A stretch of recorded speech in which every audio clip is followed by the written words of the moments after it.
हरे कृष्णा। राधे राधे। आप सभी माताओं बहनों को अहोई अष्टमी व्रत की हार्दिक शुभकामनाएं। अहोई अष्टमी हिंदू धर्म का एक महत्वपूर्ण पर्व है जिसे मुख्य रूप से माताएं अपने बच्चों की लंबी उम्र, स्वास्थ्य और सुख समृद्धि की कामना के लिए रखती हैं। यह व्रत कार्तिक माह के कृष्ण पक्ष की अष्टमी तिथि को आता है और इसे अहोई माता को समर्पित माना गया है। अहोई माता को बच्चों की रक्षक देवी के रूप में पूजा जाता है और श्रद्धालु इस दिन विशेष व्रत और पूजा विधि का पालन करते हैं। अहोई अष्टमी पर घर में अहोई माता का चित्र या मिट्टी की आकृति बनाकर उनकी पूजा की जाती है। अहोई अष्टमी का व्रत संतान के लिए किया जाता है। इस दिन माताएं संतान की लंबी आयु, अच्छे स्वास्थ्य के लिए उपवास रखती हैं और अहोई माता की पूजा करती हैं।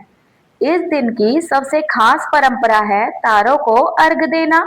सूर्यास्त के बाद महिलाएं तारे देखकर अहोई माता की कृपा के लिए जल अर्पित करती हैं और संतान के उज्जवल भविष्य की कामना करती हैं।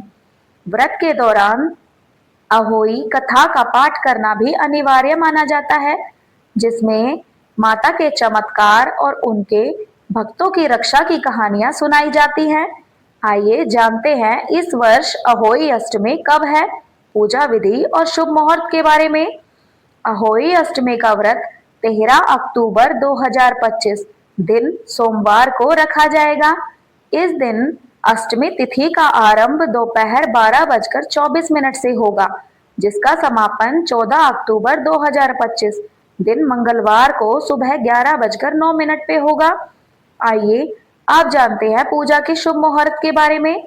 अहोई अष्टमी की पूजा का शुभ समय शाम 5:53 से लेकर 7:08 तक रहेगा। इस दौरान महिलाएं उपवास रखकर अहोई माता की पूजा करती हैं। व्रती महिलाएं उपवास के दौरान शाम 6:17 तक आसमान में तारे दिखाई देने पर उन्हें अर्घ देती हैं। इसके बाद व्रत का पारण किया जाता है। अब जानते हैं अहोई अष्टमी की पूजा विधि। पूजा के दिन प्रातःकाल स्नान करके स्वच्छ और नए वस्त्र धारण करें। घर में गंगा जल का छिड़काव करके घर को स्वच्छ करें। दीवार पर कुमकुम से अहोई माता का चित्र बनाएं। अहोई माता के समक्ष घी का दीपक जलाएं और अपने संतान की लंबी आयु की कामना करें। शाम को तारे दिखाई देने पर उन्हें अर्घ दें। घर में बने पकवानों का भोग माता को अर्पित करें। अंत में बड़ों का आशीर्वाद लेकर व्रत की पालना करें। आइए अब श्रवण करते हैं अहोई अष्टमी व्रत की कथा। एक साहूकार था जिसके 7 बेटे और 7 बहुएं थी। दिवाली से पहले कार्तिक अष्टमी को सातों बहुएं अपनी इकलौती ननद के साथ जंगल में जाकर खादान में मिट्टी खोद रही थी। वहां एक स्याहू की मांद थी। मिट्टी खोदते समय ननद के हाथ से स्याहू का बच्चा मर गया। इससे स्याहू माता बहुत नाराज हो गई और बोली कि मैं तेरी कोख बांधूंगी। तब ननद अपनी सातों भाभियों से बोली कि भाभी, तुम में से कोई अपनी कोख बंधवा लो। सभी भाभियों ने अपनी कोख बंधवाने से इनकार कर दिया, परंतु छोटी भाभी सोचने लगी कि अगर मैंने अपनी कोख नहीं बंधवाई तो सासू जी नाराज होंगी। यह सोचकर ननद के बदले में छोटी भाभी ने अपनी कोख बंधवा ली। अब इसके बाद उसको जो बच्चा होता वह 7 दिन का होकर मर जाता।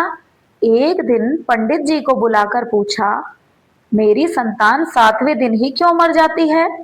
तब पंडित जी ने कहा कि तुम सुरही गाय की सेवा करो। सुरही गाय स्याहू माता की भाईली है, वह तेरी को खुलवा देगी, तब तेरा बच्चा जिएगा। अब वह बहुत जल्दी उठकर चुपचाप सुरही गाय के नीचे साफ सफाई कर आती। सुरही गाय ने सोचा रोज उठकर कौन मेरी सेवा कर रहा है, सो आज देखूंगी। गौ माता खूब सवेरे उठी, देखती है कि साहूकार के बेटे की बहू उसके नीचे साफ सफाई कर रही है। गौ माता उससे बहुत प्रसन्न हुई और बोली कि बेटी मांगो, तुम क्या मांगती हो? साहूकार की बहू बोली कि हे माता, मैं तुमसे क्या कहूँ, मैं बहुत दुखी हूँ। श्याहू माता ने मेरी कोख बांध रखी है और वो तुम्हारी भाईली हैं, इसलिए उनसे कह के तुम मेरी कोख खुलवा दो। गौ माता ने कहा कि अच्छा ठीक है। अब तो गौ माता समुद्र पार साहूकार की बहू को अपनी भाईली के पास लेकर चल पड़ी। रास्ते में कड़ी धूप थी, सो वह दोनों एक पेड़ के नीचे बैठ गई। थोड़ी देर में एक सांप आया। उसी पेड़ पर गरुड़ पंखनी का एक बच्चा था। सांप उसको डसने लगा। तब साहूकार की बहू ने सांप मारकर ढाल के नीचे दबा दिया और बच्चे को बचा लिया। थोड़ी देर में गरुड़ पंखनी आई तो वहां खून देखकर साहूकार की बहू को चोंच मारने लगी। तब साहूकार की बहू बोली कि मैंने तो बच्चे को नहीं मारा, बल्कि सांप तेरे बच्चे के करीब आया था। मैंने तो उससे तेरे बच्चे की रक्षा की है। यह सुनकर गरुड़ पंखनी बोली कि मांग, तू क्या मांगती है? वह बोली कि 7 समुद्र पार श्याहू माता रहती हैं, हमें तू उसके पास पहुंचा दे। तब गरुड़ पंखनी ने दोनों को अपनी पीठ पे बैठाकर श्याहू माता के पास पहुंचा दिया। श्याहू माता उनको देखकर बोली, आ बहन, बहुत दिनों बाद आई है। फिर कहने लगी कि बहन, मेरे सिर में जुएं पड़ गई हैं। तब सुरही के कहने पर साहूकार की बहू ने उसकी सारी जुएं निकाल दी। इस पर श्याहू माता प्रसन्न होकर बोली कि तुमने मुझे बहुत राहत पहुंचाई है। मांगो, तुम क्या मांगती हो? मैं तुम्हें वरदान देती हूँ कि तुम्हारे 7 बेटे और 7 बहुएं होंगी। पर साहूकार की बहू बोली, माँ, मेरे तो एक भी बेटा नहीं, 7 बेटे कहाँ से होंगे? शाहू माता बोली, साहूकार की बहू बोली कि माँ, मेरी कोख तो तुम्हारे पास बंद पड़ी है। यह सुन शाहू माता बोली कि तूने मुझे ठग लिया। जा, तेरे घर पर तुझे 7 बहुएं मिलेंगी। तू जाकर उजमन करियो, 7 अहोई बनाकर 7 कढ़ाई करियो। वह लौटकर घर आई तो वहां देखा कि 7 बेटे 7 बहू बैठे हैं। वह बहुत खुश हो गई। हे अहोई माता, जैसी कृपा आपने साहूकार की बहू पर की, वैसी ही कृपा इस कथा को कहते सुनते हुकारा भरते हम सभी पर करना। तो प्रेम से बोलिए, अहोई अष्टमी माता की जय। अब श्रवण करते हैं अहोई अष्टमी पर गणेश जी की कथा का। एक बुढ़िया माई थी, उसका एक बेटा और एक बहू थे। वे बहुत गरीब थे। बुढ़िया माई हर रोज गणेश जी की पूजा किया करती थी। गणेश जी खुश होकर एक दिन उनके सामने प्रकट हुए और बोले कि हे बुढ़िया माई, मांगो, क्या वर मांगती हो? लेकिन बुढ़िया माई बोली कि प्रभु, मुझे तो मांगना नहीं आता, मैं क्या मांगू? गणेश जी ने बोला कि बुढ़िया माई, मैं कल फिर आऊंगा, तू अपने बहू बेटे से पूछकर कुछ मांग लेना। जब बुढ़िया माई घर गई तो उसने अपने बहू बेटे से पूछा कि बेटा, मैं क्या मांगू? बेटा बोला कि माँ, तुम धन मांग लो। बहू बोली कि माँ जी, तुम अपने लिए पोता मांग लो। लेकिन बुढ़िया माई सोचने लगी कि बेटा बहू तो अपने मतलब की बात कर रहे हैं, तो क्यों ना मैं पड़ोसन से जाके पूछूं। बुढ़िया माई ने पड़ोसन से जाके पूछा तो पड़ोसन बोली कि बहुत छोटी सी जिंदगी है, तुम अपने लिए आंखें मांग लो, सुंदर काया मांग लो। घर आकर बुढ़िया सोचने लगी कि बेटा बहू भी राजी हो, उनकी भी माननी चाहिए। दूसरे दिन जब गणेश जी आए तो बोले, बुढ़िया माई कुछ मांग। बुढ़िया माई ने कहा, मुझे सुंदर काया दे, सोने के कटोरे में पोते को दूध पिलाता देखूं, अमर सुहाग दे, निरोगी काया दे, भाई दे, भतीजे दे, सारा परिवार दे, सुख दे, मोक्ष दे। गणेश जी ने कहा कि बुढ़िया माई, तुमने तो मुझे ठग लिया, सब कुछ मांग लिया, अब जैसा बोला है वैसा ही हो जाएगा। और गणेश जी यह कहकर अंतर ध्यान हो गए। अब बुढ़िया माई के यहाँ सब कुछ वैसा ही हो गया। हे गणेश जी महाराज, जैसा आपने बुढ़िया माई को दिया, वैसा इस कहानी को कहते सुनते हुकारा भरते हम सभी को देना। अब श्रवण करते हैं गणेश जी की दूसरी कथा। एक दिन गणेश जी महाराज चुटकी में चावल और चम्मच में दूध लेकर घूम रहे थे। कि कोई मेरी खीर बना दो। सब ने थोड़ा सा सामान देखकर मना कर दिया। तो एक बुढ़िया बोली, ला बेटा मैं तेरी खीर बना दूं। और वह कटोरी ले आई। तो गणेश जी बोले कि बुढ़िया माई, कटोरी क्यों लाई, सबसे बड़ा बर्तन लेकर आ। अब बुढ़िया माई सबसे बड़ा बर्तन लेकर आई और वह दूध से भर गया। गणेश जी महाराज बोले कि मैं बाहर जाकर आता हूँ, तब तक तुम खीर बनाकर रखना। खीर बनकर तैयार हो गई। अब बुढ़िया माई की बहू के मुंह में पानी आ गया। वह दरवाजे के पीछे बैठकर खीर खाने लगी। तो खीर का एक छींटा जमीन पर गिर गया, जिससे गणेश जी का भोग लग गया। थोड़ी देर के बाद बुढ़िया गणेश जी को बुलाने गई। तो गणेश जी बोले, बुढ़िया माई मेरा तो भोग लग गया। जब तेरी बहू ने दरवाजे के पीछे बैठकर खीर खाई तो एक छींटा जमीन पर पड़ गया था, सो मेरा तो भोग लग गया है। तो बुढ़िया बोली कि बेटा अब इस खीर का मैं क्या करूं। गणेश जी बोले, सारी खीर अच्छे से खा पी कर सबको बांट देना, बचे तो थाली में डालकर छीके पर रख देना। शाम को गणेश महाराज आए और बुढ़िया को बोले कि बुढ़िया माई खीर दो। बुढ़िया माई खीर लेने गई तो उस थाली में हीरे मोती हो गए। गणेश जी महाराज जैसी धन दौलत बुढ़िया माई को दी, वैसी आप सबको देना। इस कहानी को कहते सुनते हुकारा भरते सभी पर अपनी कृपा बरसाए रखना। तो प्रेम से बोलिए गणेश जी महाराज की जय।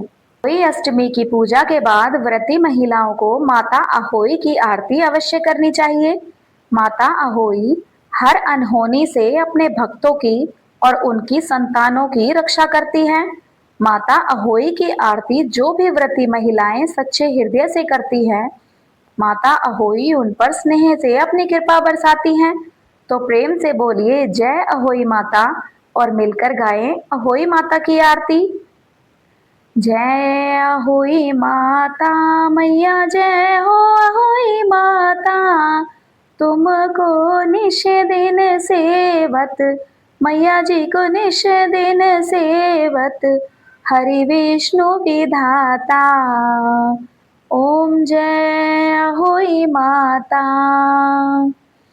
ब्रह्माणी रुद्राणी कमला तू ही जग माता, मैया कमला तू ही जग माता। सूर्य चंद्रमा ध्यावत, सूर्य चंद्रमा ध्यावत, नारद ऋषि गाता। मैया जय हो अहोई माता। माता रूप निरंजन सुख संपत्ति दाता, मैया सुख संपत्ति दाता।